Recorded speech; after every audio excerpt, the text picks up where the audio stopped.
November 30th, 2024. Daily Bread. Passage.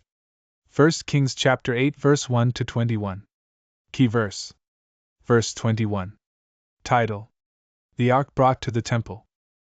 Then Solomon assembled the elders of Israel and all the heads of the tribes, the leaders of the fathers' houses of the people of Israel, before King Solomon in Jerusalem, to bring up the ark of the covenant of the Lord out of the city of David, which is Zion. And all the men of Israel assembled to King Solomon at the feast in the month Ethanim, which is the 7th month. And all the elders of Israel came, and the priests took up the ark. And they brought up the ark of the Lord, the tent of meeting, and all the holy vessels that were in the tent, the priests and the Levites brought them up. And King Solomon and all the congregation of Israel, who had assembled before him, were with him before the ark, sacrificing so many sheep and oxen that they could not be counted or numbered. Then the priests brought the ark of the covenant of the Lord to its place in the inner sanctuary of the house, in the most holy place, underneath the wings of the cherubim. For the cherubim spread out their wings over the place of the ark, so that the cherubim overshadowed the ark and its poles. And the poles were so long that the ends of the poles were seen from the holy place before the inner sanctuary, but they could not be seen from outside. And they are there to this day. There was nothing in the ark except the 2 tablets of stone that Moses put there at Horeb, where the Lord made a covenant with the people of Israel, when they came out of the land of Egypt. And when the priests came out of the holy place, a cloud filled the house of the Lord, so that the priests could not stand to minister because of the cloud, for the glory of the Lord filled the house of the Lord. Then Solomon said, "The Lord has said that he would dwell in thick darkness.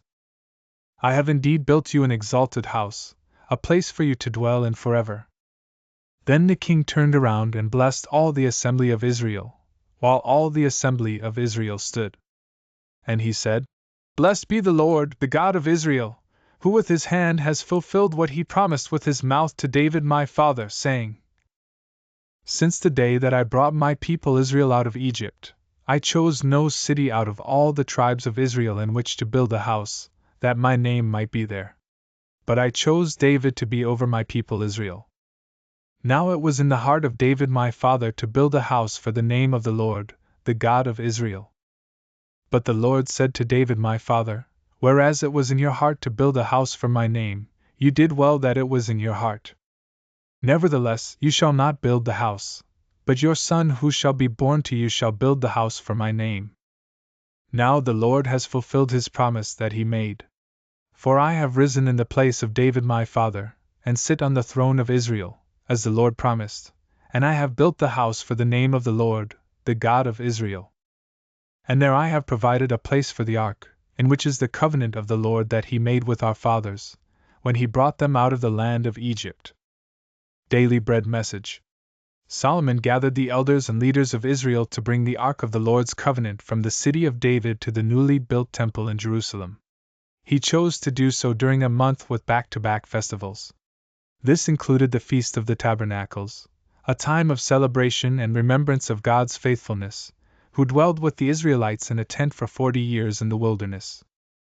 Solomon wanted to involve the whole nation when honoring God in the dedication of the temple. Then the priests placed the ark in the most holy place. As they did this, a cloud filled the temple, indicating the presence of God. The only thing in the ark were the 2 stone tablets that Moses received at Mount Horeb, where God made a covenant with Israel. The temple became the dwelling place of God and a symbol of his covenant with his people. Solomon addressed the assembly and recounted how God fulfilled his promise to David by allowing Solomon to build the temple. God always seeks to have a relationship with us. He wants to fulfill his promises of bringing his kingdom of love to earth. Prayer. Lord, thank you for making your dwelling among us. May we come to you and know you in spirit and truth. One word. God came to dwell among us.